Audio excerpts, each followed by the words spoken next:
Olá, hoje eu estou aqui com o Dr. Caio César Infrantini, um mediador de primeira linha, de primeira grandeza do grupo Task Force, que é um mediador também da nossa Câmara de Mediação e Arbitragem de Ribeirão Preto, a CEMARP.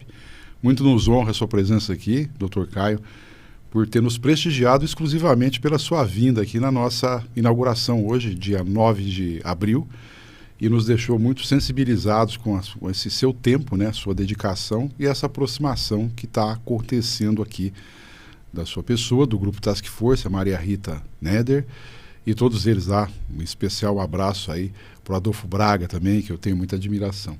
E aproveitando, né, a sua vinda aqui, não vamos deixar de conversar um pouco sobre mediação e mediação na sua praia, né, que é o trabalho em relação às RJs, às mediações em endividamento, seja de pessoas físicas, jurídicas. Vamos explorar um pouquinho esse assunto, principalmente por conta da advocacia, que parece que está, a gente percebe, eu falo isso pela Câmara, né? A advocacia parece que está colocando as tentativas de contratação dos mediadores como um anexo ao contrato ali necessário, né? Então não vira uma estrela de primeira grandeza a mediação, embora ela possa resolver o problema do devedor. E a ideia é que a gente tenha assim, como que a gente pode fazer para tentar alterar esse estado de coisas, para que a gente também vire protagonistas, né, do cenário e a gente coopere, colabore com a solução do problema do endividamento. Então fica essa primeira pergunta, mais uma vez, muito obrigado por estar aqui conosco. Imagina, quem agradece sou eu o convite, Hernandes, a todos da CEMARP. Em primeiro lugar, eu quero pedir que você dispense as formalidades, essa história de me chamar de doutor, pode me chamar de Caio, por favor, porque eu vou te chamar de Hernandes o resto da minha vida, né? Perfeito, e é muito interessante ter participado de um evento como esse hoje, porque eu acho que isso se coaduna com um movimento que tanto a advocacia quanto o judiciário, de um modo geral, precisa voltar a atenção, que é a função da mediação, não como um instrumento para a diminuição do número dos processos, mas como um instrumento adequado para tratamento dos conflitos. Porque lá na mediação, como todos sabem, aqueles que fazem mediação e você como a pessoa que está regendo a Câmara, a gente vai tratar dos interesses, a gente não vai tratar daquilo que são as posições. E eu acho que talvez essa seja a maior dificuldade que a gente enfrente no ambiente de insolvência, né? Eu estava agora há pouco no almoço com colegas daqui de Ribeirão Preto que trabalham com insolvência e aí um deles me perguntou, você acha que cabe a mediação na falência? E eu disse para ele que eu estou escrevendo a respeito disso, mas a gente enfrenta muita dificuldade, porque quem é que vai pagar o procedimento de mediação? Vai sair da massa? Quem vai pagar é o AJ? É algum credor que tem interesse em montar um plano de credores para efeitos da falência? Não pode ser o interessado em comprar o acervo da massa, pois de repente? Existem inúmeras situações. A grande questão é, a gente precisa olhar para tudo isso e o mediador em si e a Câmara se preservar do ponto de vista ético, para manter a sua independência, manter aquilo que se chama de imparcialidade, que eu não gosto muito desse nome porque eu gosto de tratar como multiparcialidade. E eu acho que a questão da persuasão, para que a gente traga os advogados, a gente traga os empresários para o mundo da mediação, eu acho que passa por uma série de questões que não são tão simples assim de serem respondidas. Eu acho que a gente levaria muito mais tempo do que esse podcast aqui para encontrar essa resposta, né? Mas eu acho que existem caminhos. E um desses caminhos, eu acho que o primeiro deles é verificar isso do ponto de vista econômico. Eu vou mencionar uma pessoa aqui que eu conheci recentemente que me fez exatamente essa pergunta. Ele chama Fábio Vidigal, é um mediador, um cara negociador de primeira mão. Ele escreveu um artigo essa semana no LinkedIn falando exatamente a respeito disso e traçando os paralelos entre o custo da solução de um conflito através da mediação, através da arbitragem e através do Poder Judiciário. E aí leva em consideração não apenas os aspectos econômicos, do valor que você vai despender com aquele procedimento, mas os custos de transação, enfim, todos aqueles outros custos emocionais, etc., que você não leva em consideração na hora de resolver e mesmo um conflito. Que a mediação não resolva o problema, que ela traz as vantagens mesmo que não resulte na formalização de um acordo, ela aproximou as partes. Restabeleceu um diálogo. As pessoas pensam que o mediador vai decidir, que ele vai trazer a solução. Não é isso que acontece. Nada disso. E exatamente por conta de trabalhar com a comunicação, de tentar restabelecer uma comunicação que está rompida, de tentar restabelecer ou, na medida do possível, tratar de uma comunicação que não só está rompida, mas de uma relação que está fragilizada, a gente vai lidar com inúmeras ferramentas dentro deste procedimento para poder tratar o âmago do conflito. Não aquilo que está aparente, como alguns gostam de dizer, a história do iceberg. A pontinha do iceberg está a amostra, mas lá embaixo tem um monte de coisa. E o que é que está lá embaixo? Essas pessoas levam isso que está lá embaixo para o âmbito do judiciário? Será que o magistrado tem condição de analisar isso, Hernandes? De ficar, entre aspas, a mediação não é terapia, mas ela tem um efeito terapêutico. Você acha que o magistrado vai ter tempo de ficar ouvindo os lamentos, as lamúrias? Mas acontece que muitos dos conflitos acontecem exatamente porque as pessoas não se ouviram. Porque as pessoas não criaram um espaço de fala e de escuta respeitosa. Esse é um ponto crucial, porque a gente percebe que muitas vezes no próprio judiciário um cliente, eu como advogado falo isso com tranquilidade, ele quer apenas manifestar, né, a fala dele numa audiência. Ele fala, eu falei o que eu tinha vontade de falar para o juiz. Tá bom, doutor? Então ele sai ali de alma lavada, vamos dizer, mas foi uma única oportunidade. Se ele tivesse um pouquinho mais, ele daria passos talvez mais certeiros ali para compor. Mas o que eu acho que é interessante, dentro desse contexto que é muito complexo, a gente percebe que o advogado que está trabalhando com RJ, eu tenho uma impressão que ele está visualizando uma posição combativa. Ele tem ali, certamente, a parcialidade da atuação dele. Então, ele vai levantar a bandeira em relação ao cliente dele, vai ter N argumentos para poder defender aquele ponto de vista. Sim. E aí é que a gente entra para colocar para ele, o colega, mas e aí a mediação não faz sentido para você, porque você vai para o combate, né? O credor vai ver você, vai sentir você combativo, e aquilo pode não ser adequado naquele momento. E aí eu falo, mas não é legal você ter um mediador que ele está... Não como você falou que a imparcialidade acho que não cola bem, mas independente, ele vai ouvir os dois lados e trazer o credor, ou ele vai fazer sessões individuais com o credor, com o devedor e tentar aquela aproximação. E aí não se compara a atuação. Eu queria que você explorasse um pouco esse ponto, porque é aí que eu acho que está uma pedra de toque, uma pedra angular que diferencia, que às vezes o advogado fala, mas não vai acrescentar nada no meu trabalho. Fala, não, a sua combatividade não, mas vai abrir portas para você caminhar aqui dentro com mais conforto. Eu acho que é esse o ponto, né? Sim, mas eu acho que isso passa por um caminho que, para mim, é uma pedra fundamental da mediação, que é a questão da voluntariedade. Perfeito. Isso a gente sempre tem de respeitar. Eu faço um convite e você o aceita ou não. O que eu acho que é o diferencial nessa história? Em se tratando, por exemplo, de recuperação judicial, extrajudicial, uma mediação numa cautelar antecedente e mesmo na falência, eu penso que o caminho seja a pré-mediação bem feita. E você tem de fazer uma pré-mediação bem feita, em primeiro lugar, com o grupo devedor ou com a empresa devedora. Porque você precisa entender quais são os credores estratégicos que podem eventualmente ajudar essa empresa a se erguer. Você pode ter um credor que tem interesse em reinvestir naquela empresa, que vire eventualmente um credor parceiro, que proporcione um financiamento DIP. Enfim, inúmeras possibilidades se apresentam dentro de um cenário como esse, quando você entende o que está acontecendo. Eu não quero fazer crítica a nenhum caso concreto, mas acontece que teve muitos casos que foram emblemáticos, saíram na imprensa de grandes empresas, em que você não teve uma mediação pura, em que você teve inúmeros instrumentos de ADR, né, que são os meios alternativos de solução de disputas, que foram aplicados sob o nome da mediação, mas não era a mediação que estava sendo feita. Nada contra isso. Eu não tenho absolutamente nada contra nenhum método autocompositivo, assim como eu não tenho absolutamente nada contra o judiciário.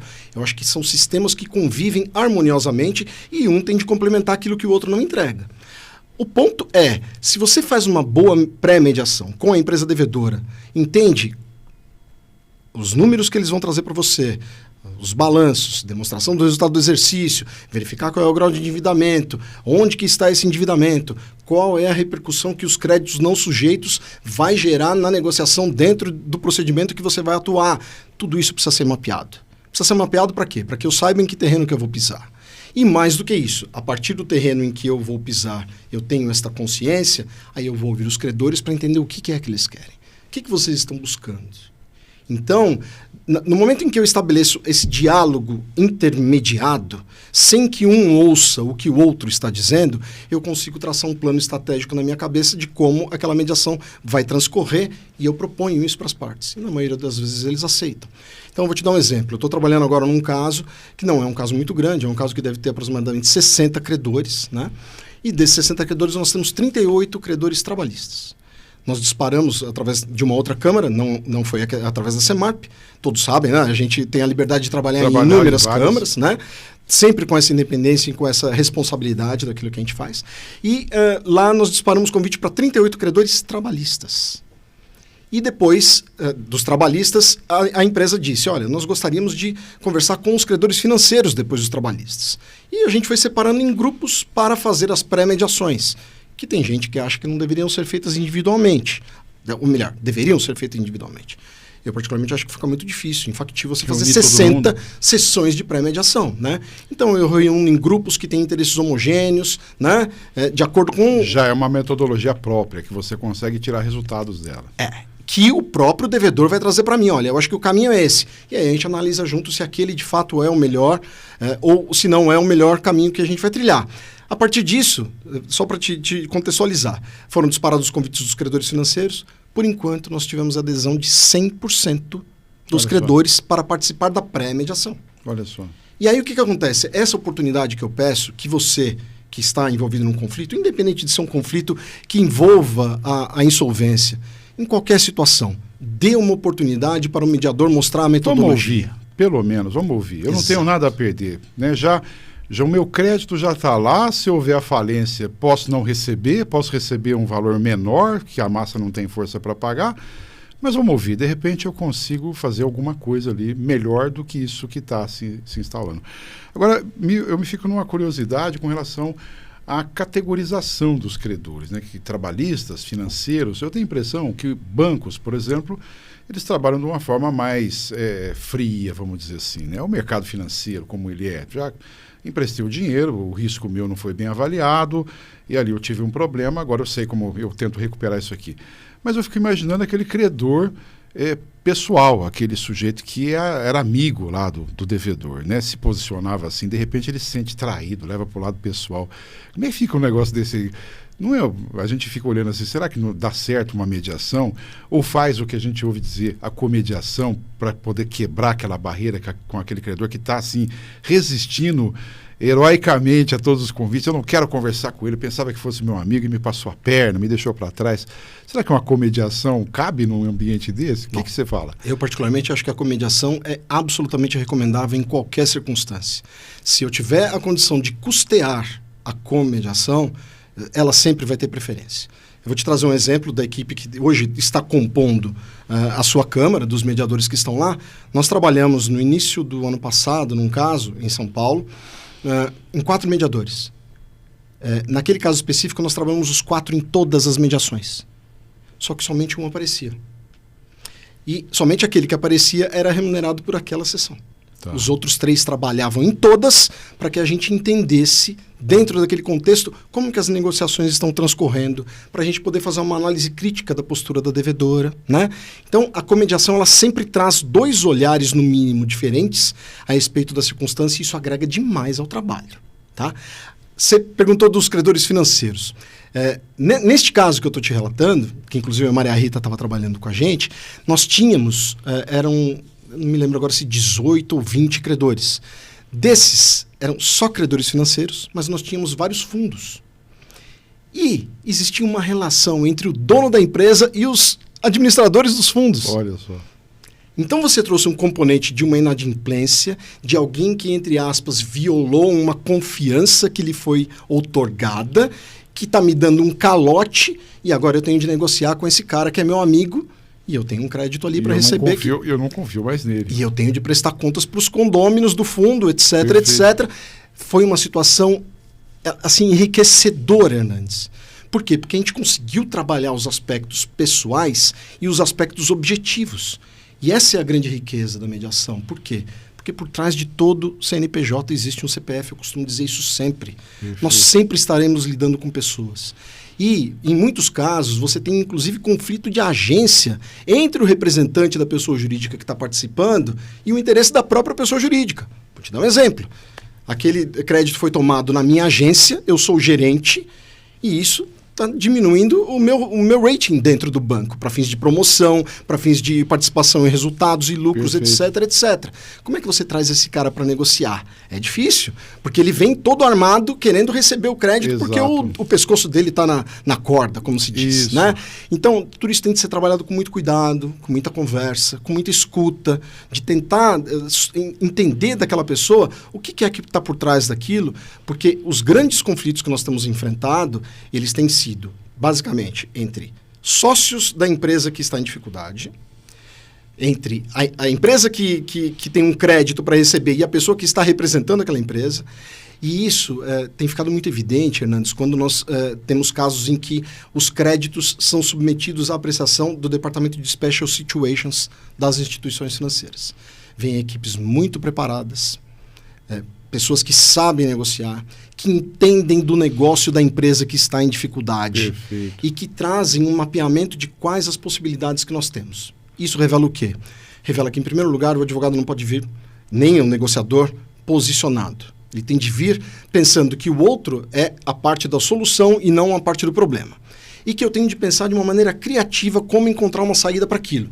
Porque se eu encontro uma saída para aquela empresa, eu tenho uma possibilidade maior de recuperar meu crédito. Então, é bastante complexo tudo isso, mas é para isso que o mediador é utilizado e para isso que a gente está lá a serviço das partes para tentar buscar esse caminho.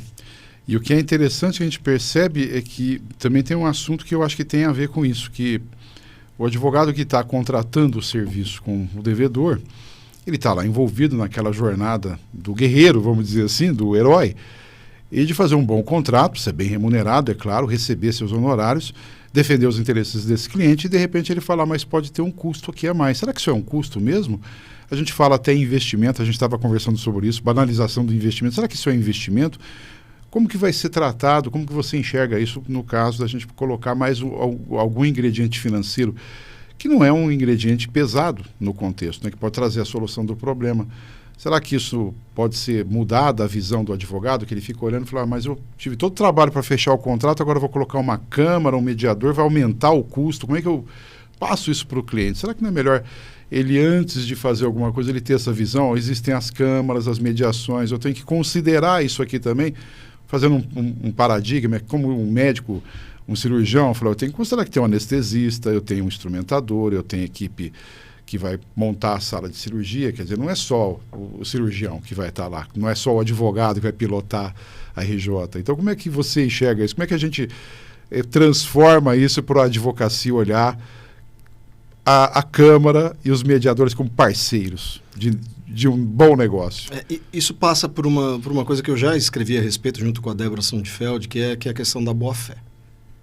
Na minha modesta opinião, tudo passa pela questão da boa-fé. Se o advogado entende que aquela empresa é de fato viável, que aquela empresa tem uma proposta factível de se recuperar, apresentando essa proposta e chamando os credores para ajudá-la, né? Se tudo isso é colocado na mesa com transparência, com compartilhamento de informações, para que você diminua a simetria entre elas, e se você consegue utilizar o mediador nesse aspecto, por si só, isso já é uma forma de você limpar o caminho para a aprovação de um plano ou para diminuir as resistências que haverá para a aprovação desse plano. Você vai chamar o outro para ajudar, olha, a minha espinha dorsal é esta, mas é claro que isso daqui precisa ser ajustado, precisa ser amoldado. Qual a contribuição que você pode trazer para isso? O advogado, na maioria das vezes, eu posso falar isso com tranquilidade, porque além de mediador eu também sou advogado. Sim. Né? Os advogados que têm nos procurado, eles têm nos procurado muitas vezes por conta da necessidade de obter um stay de 60 dias para eles poderem ter mais fôlego para negociar. Nesse momento, quando a gente faz a pré-mediação com esse advogado, a gente já percebe se a coisa vai para frente ou se não vai, se aquilo está sendo utilizado pura e simplesmente para ganhar esse tempo ou se ele quer, de fato, buscar uma solução para aquela crise. Né? Então, é muito difícil falar de qual seria a receita do bolo, né, para o advogado, mas o que eu te diria, não olhe para isso como um custo. Não olhe para isso como um custo, por quê? Porque, de fato, na hora que você colocar na ponta do lápis, você vai ter um dispêndio. Um pagamento a mais Mas que será feito. Quantas outras ferramentas você não precisa utilizar e que também são remuneradas e que você precisa tê-las para você poder viabilizar um processo que é custoso de recuperação judicial, um processo que é custoso Então, a recuperação extra é menos, né? Mas um processo de cautelar antecedente também não é necessariamente uma questão barata. Você precisa ter a ajuda dos assessores financeiros, você precisa ter um escritório de advocacia especializado. Então, o complexo da crise em si, ele não tem, digamos, na minha modesta opinião, um caminho unânime. Eu acho que a gente tem de analisar caso a caso, tem de conversar com cada advogado tem de buscar a câmara que melhor atenda às necessidades dele, os mediadores que estão mais preparados para cuidar daquela situação. E cá entre nós, se a gente for colocar na ponta do lápis o custo da mediação, o tempo que ela vai tomar dentro de um processo de insolvência, que não é uma coisa que acontece de ontem para hoje, né? Se você pede um stay numa cautelar, você vai ter ali 60 dias para negociar, mas você provavelmente já estava negociando antes. Perfeito. E você vai continuar negociando depois, porque se você não consegue ajustar tudo numa cautelar... E tem um ponto que a gente enxerga que acontece isso, né? O advogado vem e fala, mas eu já tenho uma equipe fazendo a negociação, Sim. Eu já tenho conversas adiantadas, aí eu vou colocar o mediador que ele vai conduzir, vai ter o resultado e ele vai ganhar as laureas do meu trabalho. Eu falo, não. É diferente o trabalho do mediador, não é a mesma coisa. Você está indo, como eu disse, para a luta, você está defendendo os interesses, você é parcial, o mediador não. E aí me traz uma visão, eu como advogado, né, vestindo a roupa do advogado, né, de 40 anos de advocacia, olhando assim. E o resultado, né, a gente fica focado nisso. O advogado, eu quero o resultado, eu quero o acordo assinado, eu quero a RJ extrajudicial toda definida, delineada, mas isso nem sempre é possível. E como que fica? E a gente olha o mediador com uma visão totalmente diferente, né? Eu vou trabalhar e vou preparar você para um stay de 60 dias que pode consumir algum tempo, mas não assinar um acordo. Mas e aí? Quais são os possíveis resultados que não são medíveis num trabalho desse, que é a advocacia? Precisa enxergar isso, não apenas o resultado econômico-financeiro, o ajuste ali, vamos dizer assim, o alongamento da dívida. Como é que você enxerga isso? O que é que você fala de possíveis resultados na sua grande experiência? Eu vou te dar um exemplo de um caso concreto em que nós trabalhamos. Evidente que a gente não pode falar nomes por conta da confidencialidade, mas era um caso... Nós trabalhamos eu, Adolfo e a Natália Mazoneto, nesse caso. Nós fomos indicados pelo magistrado do caso para que nós trabalhássemos nele. Era um caso de uma impugnação de crédito. Uma impugnação de crédito dentro de uma RJ que já tinha plano aprovado. Olha só. E o plano era tão complexo, para que você tenha uma ideia, que foram traçados 4 cenários para o tratamento deste crédito em particular. Perfeito. Porque dentro deste caso especificamente, a devedora alegava que ela tinha um crédito de 258 milhões. Olha. E a devedora... Perfeito. E a credora alegava que tinha um crédito de 17. Olha o gap. Como é que eu estabeleço uma zona de possível acordo numa situação como essa? Um ponto comum. E eles se matando, me desculpa a expressão, no processo, de fato, como se fossem gladiadores. O magistrado olhou aquele livro e falou assim, não, nem o AJ está conseguindo cuidar dessa questão. Vou mandar isso daqui para mediação. Ele mandou para mediação. Nós fizemos inúmeras sessões, o caso não foi resolvido dentro da mesa de mediação, na mesa de mediação, mas posteriormente eles acabaram fazendo um acordo, não para chegar a um valor do crédito, mas eles glosaram inúmeras verbas que um estava cobrando e o outro estava cobrando, eles conseguiram reduzir a quantidade de pontos de atrito que eles tinham. Olha. Então, o resultado não se afere pura e simplesmente por um acordo total naquele momento, naquela hora e daquele jeito que você conjetura que é o ideal. Essa coisa, ela amadurece. A mediação é um processo vivo, dinâmico, que muda a cada dia.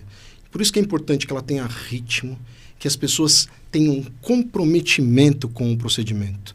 Porque se você está imbuído de buscar uma solução, Hernandes, não importa se ele vai vir agora ou se ele vai vir daqui a pouco. É claro que o fator do tempo, ele é importantíssimo, mas você arrefece as ansiedades. Você faz com que as pessoas olhem para aquilo de uma maneira... A gente utiliza essa técnica na mediação, que é da normalização. O conflito existe, ele já está posto, e ele não é necessariamente ruim. Você precisa olhar para ele como uma janela de oportunidades para buscar soluções criativas. Então, o tempo dentro da mediação é muito relativo. E eu vivo dizendo isso em inúmeros casos em que a gente trabalha. Por quê? Porque o advogado vem para o caso e ele diz o seguinte, eu não vou sentar para negociar com ele porque ele está brigando comigo lá no processo. Ele entrou com um agravo de instrumento contra tal decisão que foi proferida, etc, etc. Fez tal afirmação, fez tal colocação, doutor, que eu não concordo. os senhores estão ali naquele cenário, cada um exercendo o seu papel. Nós não fazemos parte daquele teatro. A nossa peça está sendo encenada num outro picadeiro, num outro ambiente. Então aqui a gente tem um tempo que é independente do tempo do processo. É claro que a gente precisa buscar a satisfação do interesse das pessoas e isso tem de ser um target. Não basta a gente falar que a gente vai ficar só conversando e que isso satisfaz. Não é. O empresário não pensa assim, o juiz do caso não pensa assim, a empresa que quer receber, a empresa... Enfim, ninguém pensa dessa maneira. Mas acontece que o nosso objetivo não é o acordo. Nosso objetivo é restabelecer essa comunicação para que eles busquem as melhores soluções para eles. E às vezes ela vem, às vezes ela não vem. Naquele momento. Ela pode acontecer até depois. E muitas vezes ela pode nem vir. Mas isso acontece muito com a arbitragem, por exemplo, Hernandes. Você sabe porque você trabalha com arbitragem. Muitas vezes existe uma cláusula MED-ARB que diz: você vai se submeter à mediação antes da arbitragem. Ok, você vai lá e você faz a mediação, naquele momento o advogado não quer negociar. Mas depois que ele passa por uma produção antecipada de provas ou uma dilação probatória dentro da arbitragem, ele já tem um pouco mais o cenário desenhado. Olha, eu tô quais frágil. São os riscos que ele tem. Aí ele falou: a prova não é tão boa, ou a minha prova está muito boa, eu vou manter o meu pedido forte aqui. Você sabe que eu tive um caso muito, muito interessante, que não fui o mediador do caso, mas foi um caso muito interessante de um mediador, colega nosso, que ele estava num litígio com uma determinada empresa, ele ganhou o processo em primeira instância, a outra parte recorreu. Quando o processo chegou no tribunal, apesar dele ter ganho, ele pediu para o desembargador designar uma mediação. Foi feita a mediação e o acordo foi feito. Olha aí. O sujeito era vencedor.